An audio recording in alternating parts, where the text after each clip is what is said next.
Hello दोस्तों, आपको स्वागत है हमारे यूट्यूब चैनल पे। आपका डीआरडीओ ने इस बार कुछ नंबर ऑफ वैकेंसी निकाला है 167। तो इसके बारे में आज कुछ करेंगे हम लोग डिस्कशन कि इसको हम लोग कैसे अप्लाई कर सकते हैं, क्या क्या एलिजिबिलिटी क्राइटेरिया है, कौन कौन लोग इसमें अप्लाई कर सकते हैं, इसमें कितना आपको सैलरी मिलेगा।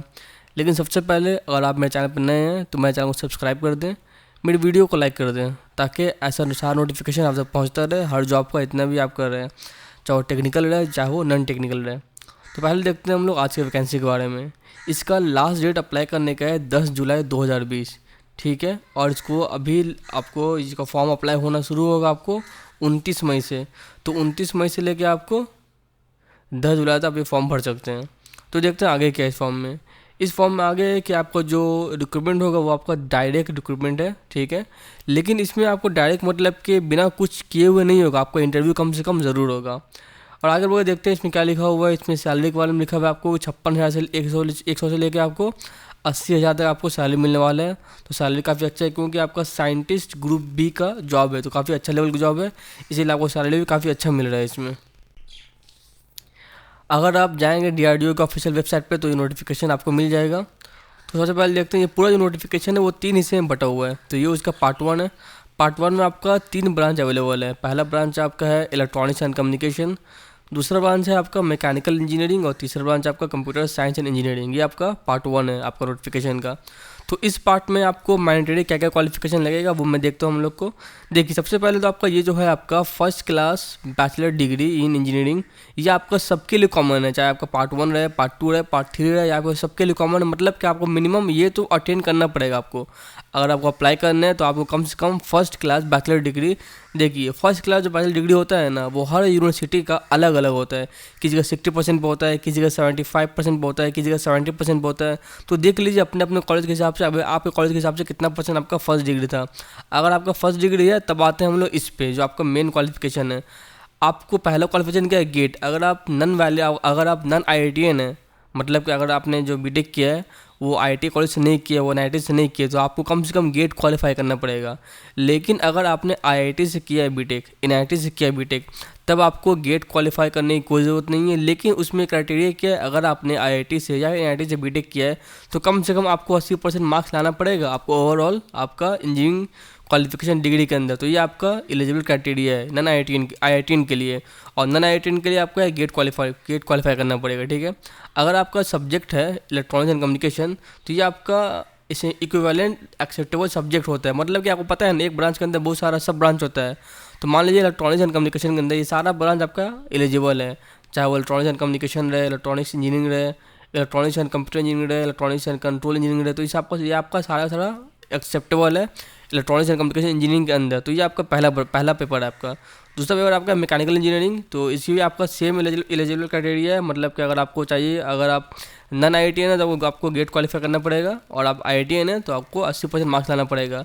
जो गेट क्वालिफाई करने के बाद है सो ये आपका 3 साल का ले रहा है। मतलब 2018 में अगर गेट पास किए तब भी अप्लाई कर सकते हैं, 2019 में गेट पास किए हैं तब भी अप्लाई कर सकते हैं, और 2020 में गेट पास किए हैं तब भी अप्लाई कर सकते हैं। मतलब कि 3 साल के अंदर अंदर आप लोग अगर गेट क्वालिफाई किए अच्छे मार्क्स से तो आप लोग आसानी से अप्लाई कर सकते हैं।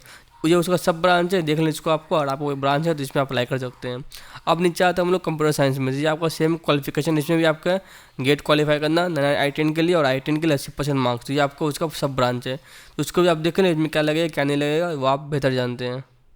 अब हम लोग नीचे आते हैं पार्ट 2 के लिए। अब पार्ट 2 में क्या है? पार्ट 2 में आपका इलेक्ट्रिकल इंजीनियरिंग है, मटेरियल साइंस है, फिजिक्स है, केमिस्ट्री है, केमिकल इंजीनियरिंग है, aeronautical engineering, mathematics, civil engineering. तो ये आपका पार्ट 2 आता है। पार्ट 2 में आपका जो कंडीशन है, पहला आपका कंडीशन जो सबके लिए एलिजिबल है वो है आपका फर्स्ट क्लास मास्टर डिग्री। मतलब कि अगर बीटेक किए हैं तो इसमें आपका, अगर आप इंजीनियरिंग है तो फर्स्ट क्लास बैचलर डिग्री चाहिए आपको, और आप उसका मास्टर्स किए फिजिक्स किए वहाँ से आईआईटी से एनआईटी से, तो आपको फर्स्ट क्लास मास्टर डिग्री चाहिए, ठीक है। और उसके लिए क्या है? उसके लिए आपको क्वालिफिकेशन है पार्ट 2 के लिए कि आपको गेट में पास करना पड़ेगा। आपको गेट क्वालिफिकेशन आपको कंपलसरी है पार्ट 2 के लिए। तो देखिए आप जितना ब्रांच है सबके लिए आपको गेट क्वालिफाई करना ही पड़ेगा, तो ये आपका पार्ट 2 के लिए है। अब नीचे आते हैं हम लोग, ये पूरा देख लीजिए आपका ब्रांच कौन सा है, कौन सा ब्रांच नहीं है। अब आते हैं हम लोग पार्ट 3 के लिए। अब पार्ट 3 में क्या है, ये आप लोग का टेक्निकल नहीं, ये आपका साइकोलॉजी है।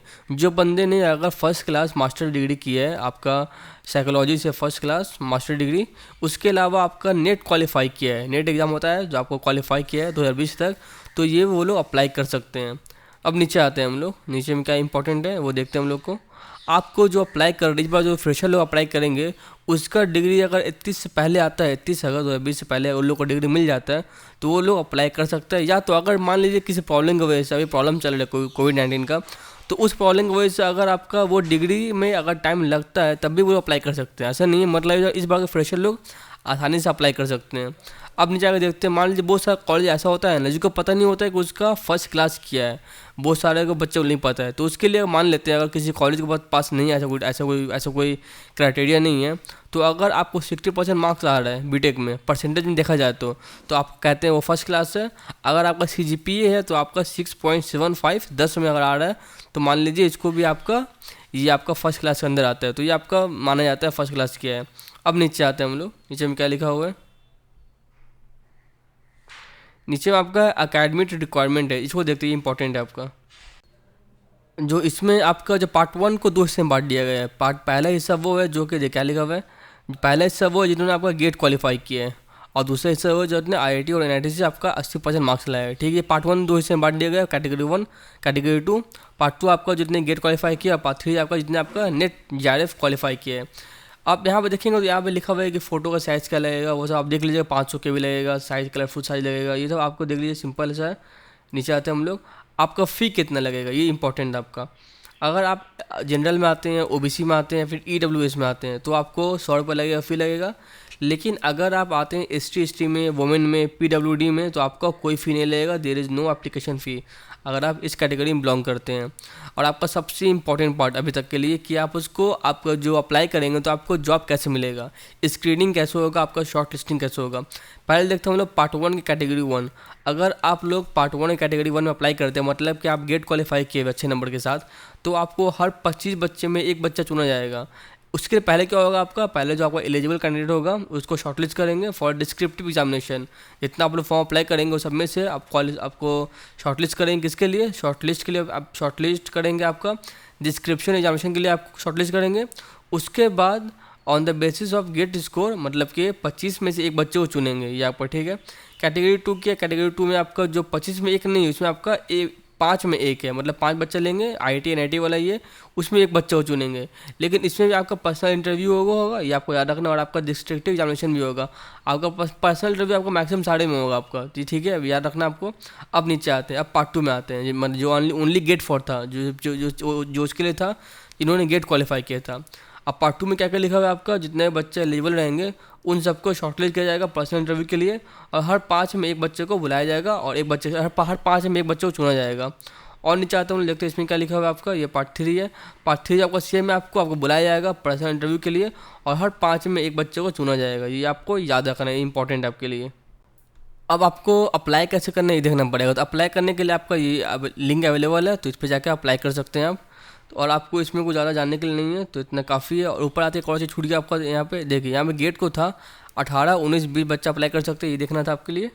और तो ऐसा कुछ खास इसमें नहीं है जो आपको बताना ज़रूरी है, तो इतना काफ़ी आप लोग के लिए। आप लोग जाएँ, गेट फॉर्म अप्लाई कर दें, लेकिन अब वो अप्लाई करने के लिए लिंक अभी नहीं ओपन होगा। लिंक ओपन होगा आपका 29 तारीख से, और आपका लास्ट डेट है 10 जुलाई, ठीक है।